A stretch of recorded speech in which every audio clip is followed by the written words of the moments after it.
Hey, how's it going, everybody? Welcome to Holt's Custom Countertops. We are finger painting for adults today. Check this out. Love it, right? Sure. Yeah. So this is for a client. It looks like a chaotic mess right now, but as it sets up over the next 24 hours, 12 to 24 hours, it is going to look amazing. Really excited about this project. Sure about that. And since this is a short, we want to stop recording at less than a minute, just FYI.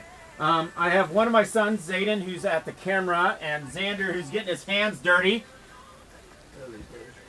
But we don't want to over mix it, but we do want a good swirl pattern. And really cool. But as you can see here, if he shows my hands, you get your hands really dirty. Also, check out these backsplashes. They're going to go along with this countertop. I'm loving how they're turning out. We were a little nervous because they're a little thick on the backsplashes, but I'm going to take responsibility for that and say I did not give adequate instruction on how much material we were putting on these. So we're just smoothing these out. We do want a little bit more copper, it looks like, so